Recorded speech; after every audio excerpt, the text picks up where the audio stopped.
les avis divergent sur la nature de la coopération entre cette puissance et le continent. Pour plusieurs, la Russie apporte un renouveau dans les États africains, respecte clairement les notions de non-ingérence, la notion également de souveraineté et positionne et place dans les États africains à on va le dire, une place importante sur la table des débats. Pour d'autres, il s'agit tout simplement d'un leurre de la part de la Fédération de Russie en soulignant que cette fédération n'apporte rien de spécial, rien d'exceptionnel, fait la même chose que les États occidentaux déjà présents sur le continent africain. Comment donc expliquer cette forte présence militaire de la Fédération de Russie sur tout le continent africain?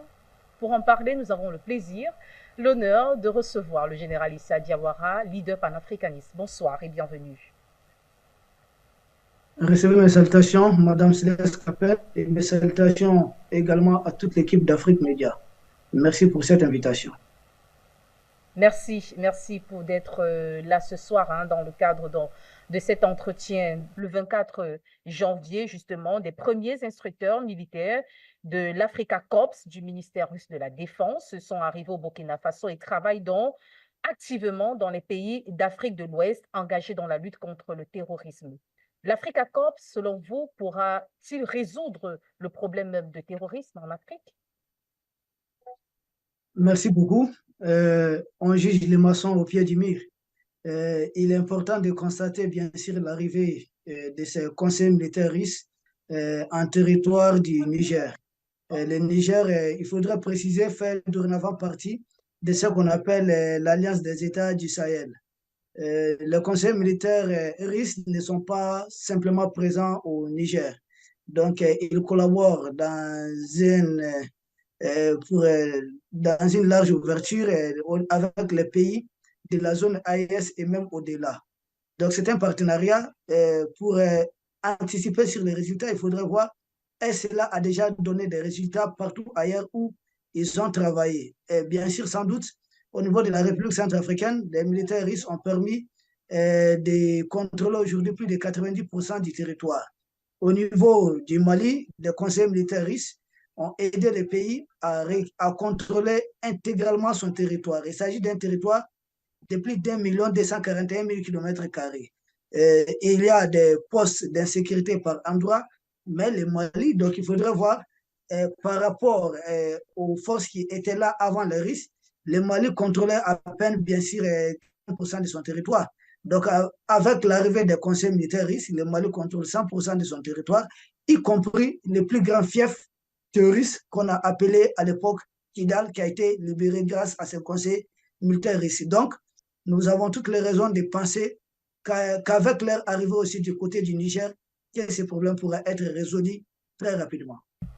Alors, quelles sont les perspectives même de coopération entre l'Africa Corps et les États de l'Afrique de l'Ouest, Général Issa Diawara? Il y a plusieurs perspectives de coopération.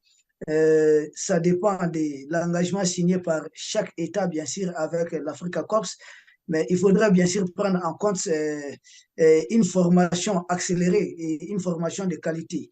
N'oubliez pas qu'avant l'arrivée d'Africa Corps, parce qu'il est difficile de parler d'Africa Corps sans parler des forces qui étaient antérieures, c'est-à-dire Barkhane, Takuba et autres.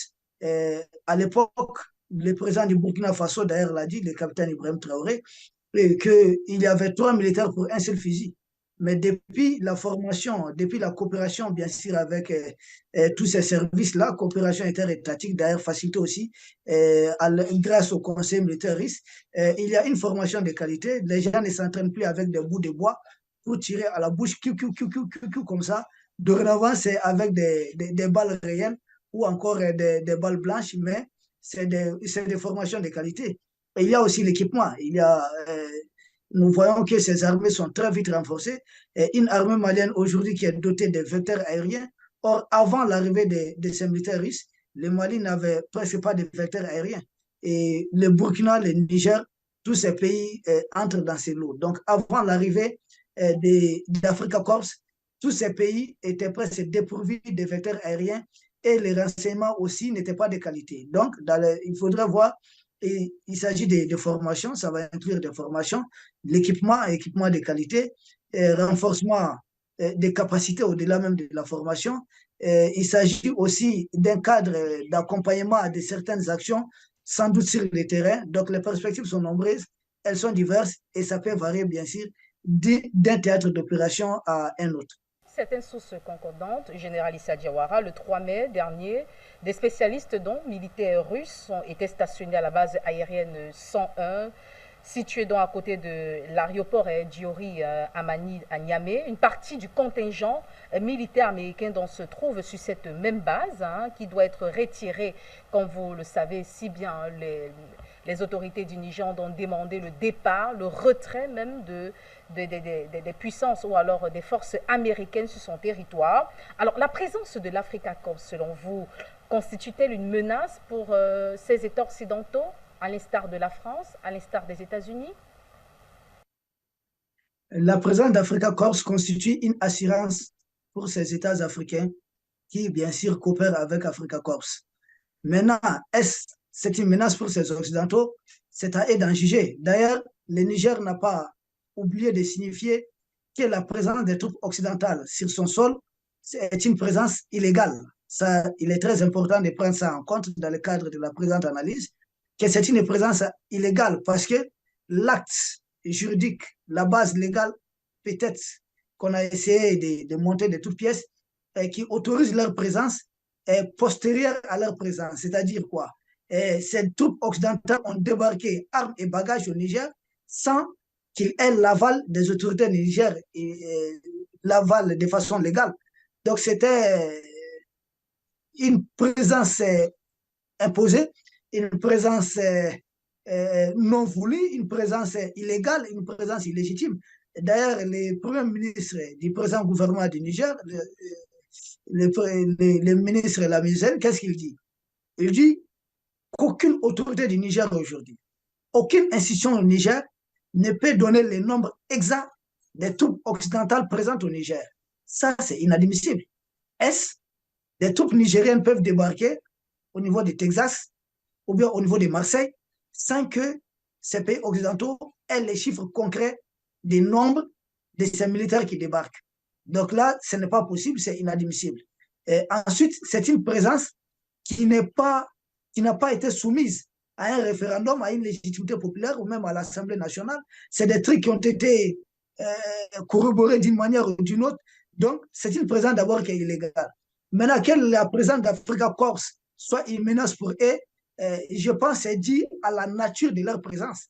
S'ils étaient là, bien sûr, pour alimenter le terrorisme et que Africa Corps est venu pour combattre le terrorisme, bien sûr que la présence d'Africa Corps devient en ce moment une menace pour eux.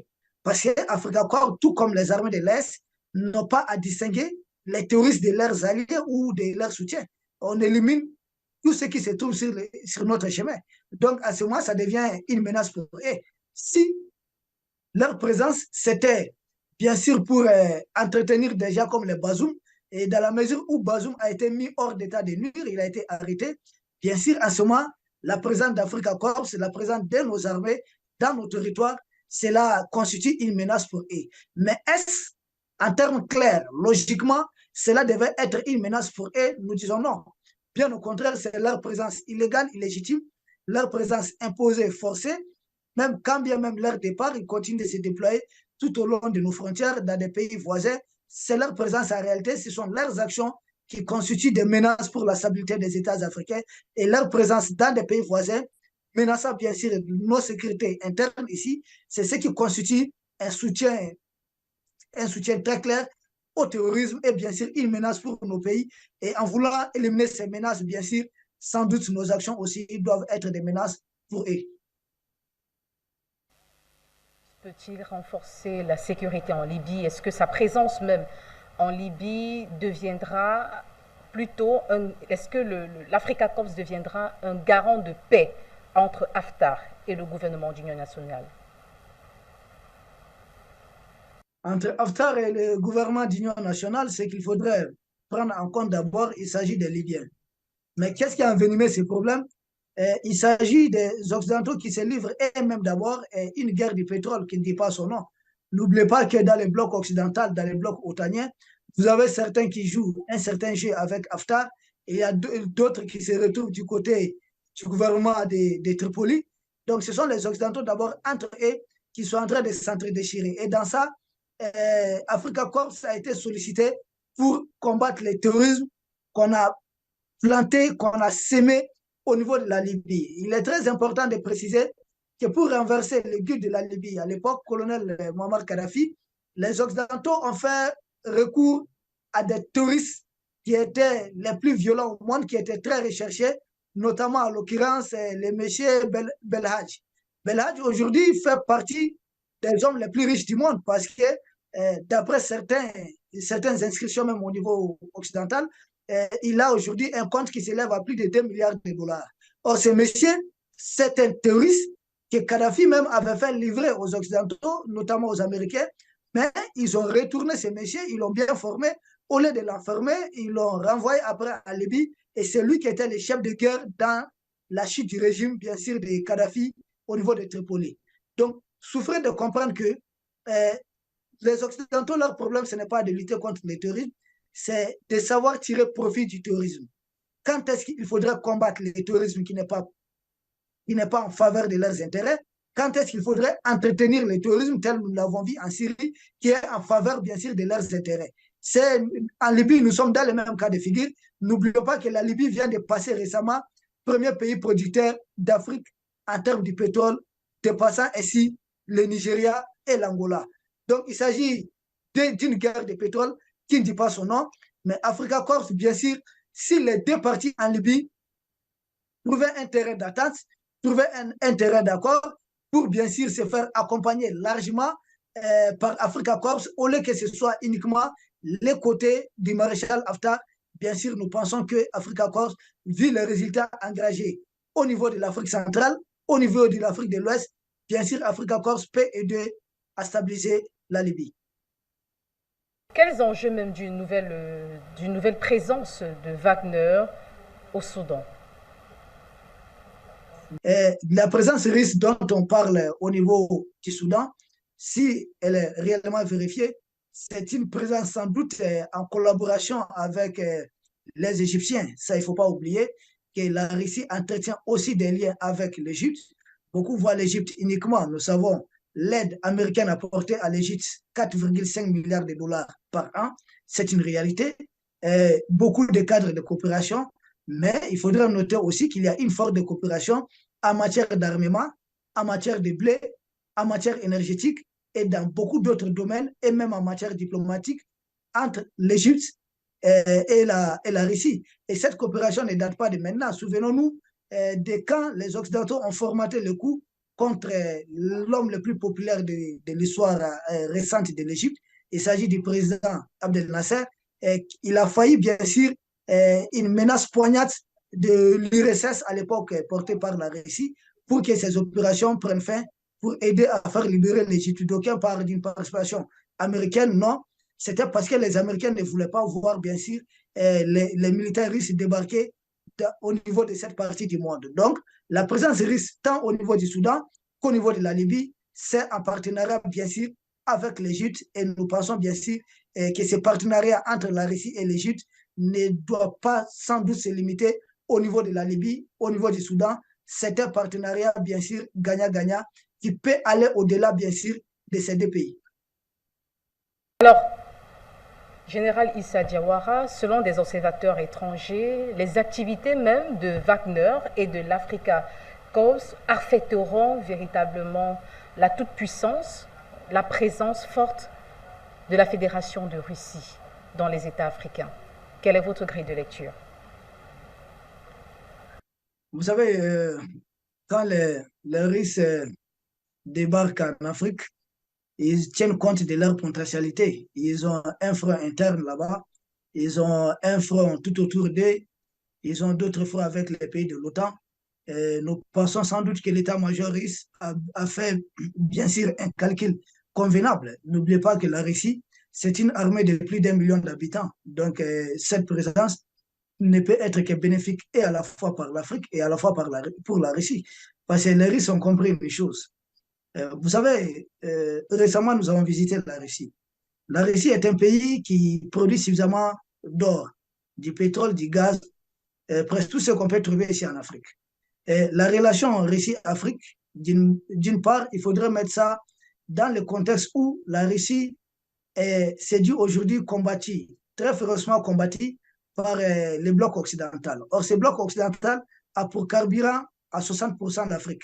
C'est-à-dire ces blocs occidentaux, s'ils se vantent d'être forts dans ce monde, c'est parce qu'il y a le pétrole africain derrière, c'est parce qu'il y a l'acier africain derrière, c'est parce qu'il y a d'autres matières africaines derrière, c'est parce qu'il y a les francs CFA consommés par l'Afrique qui soutiennent l'économie de la jeune française, bien sûr, et même de l'Europe. C'est parce qu'il y avait l'uranium du Niger derrière. Donc, les risques comprennent une chose. Soit ils laissent ces Européens contrôler, continuer de piller l'Afrique, et ces Européens seront toujours forts pour les combattre au niveau de plusieurs théâtres d'opération. Soit ils coupent l'herbe sous les pieds de ces Occidentaux, de ces impérialistes, donc leur couper de leur carburant. Et vous êtes les meilleurs chauffeurs, c'est parce que vous avez du carburant dans les moteurs. Que les Occidentaux continuent d'être les plus grands déstabilisateurs, c'est parce qu'il y a l'Afrique derrière. Si on parvient à les couper, bien sûr, de l'Afrique, ça va les affaiblir face à la Russie. Et dans ça, l'Afrique va gagner, l'Afrique va réussir à se libérer. Parce qu'aujourd'hui, l'Afrique a du mal à se libérer seule. Parce que l'Afrique n'a aucun droit de veto au niveau du Conseil de sécurité des Nations Unies. Mais par contre, la Russie en a. Et la Russie est combattue par ces gens. Or, la Russie n'a pas un passé colonial en Afrique. Donc, la Russie a tout intérêt de nouer un partenariat gagnant-gagnant avec l'Afrique. Donc, ça va couper les Occidentaux de leur base, qui est l'Afrique, ça va les affaiblir. Et les Africains doivent gagner en s'épanouissant, en devenant prospères. Et bien sûr, les Russes auront en face d'eux des ennemis beaucoup plus faibles. Telle est la nature, sans doute, de la coopération aujourd'hui entre la Russie et l'Afrique. Et c'est une coopération, dans ce cas, qui s'inscrit dans le cadre d'un monde multipolaire. Un monde qui ne veut pas avoir un seul chef de file, un seul capitaine d'équipe, mais bien sûr, plusieurs leaders. Dieu que chaque pays dans ce monde est un leader à part entière. Vous pouvez être leader en pétrole, un autre peut-être leader en gaz, un autre leader en forêt, un autre leader en eau douce. Donc, chaque pays de ce monde peut bien sûr constituer un leader en soi au lieu de réserver le sort du monde entier, télécommander le monde entier à travers uniquement l'hégémonie occidentale qui, malheureusement, est très, très cruelle, est très, très barbare, est très, très nocive, bien sûr, contre le reste de l'humanité. Donc, c'est une coopération de gagnant-gagnant et nous ne pensons pas que c'est une coopération qui s'inscrit dans une courte durée. Nous pensons sans doute que la Russie, la Chine, l'Iran, l'Afrique et d'autres pays du monde libre, c'est une coopération qui va s'inscrire dans la durée. Alors, vous faites bien de souligner même justement l'échéance de cette coopération entre la Fédération de Russie et les États africains.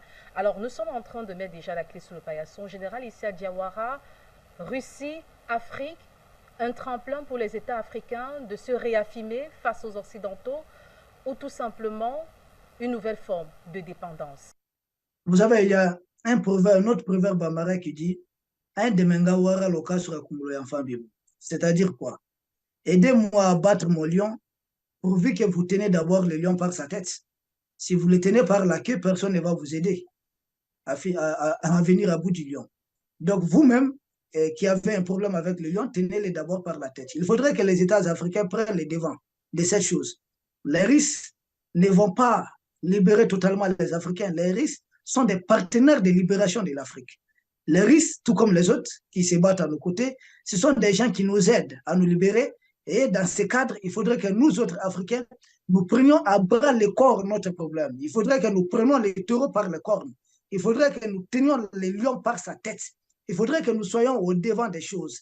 Tremplin pour les États africains, oui, si les États africains parviennent à saisir cette opportunité, nous en avons déjà laissé passer une première. Nous sommes dans un deuxième cadre d'opportunité avec les Russes. La première, c'était à l'aube des indépendances des États africains. On était en pleine guerre froide. Il fallait choisir un camp pour se libérer, pour être indépendant. Et ça, des pays comme le Cuba, comme la Birmanie et d'autres pays ont réussi ce coup. Et au niveau de l'Afrique, on est resté à cheval entre les deux puissances. C'était soit le monde occidental, soit le bloc de l'Est. On est resté à cheval et beaucoup se sont fait écraser. Une fois de plus, le monde est dans une confrontation opposant d'une part l'hégémonie occidentale, de l'autre part, plusieurs pays émergents qui tiennent bien sûr à se défaire de l'impérialisme occidental qui longtemps a régné sur le monde, a dominé le monde.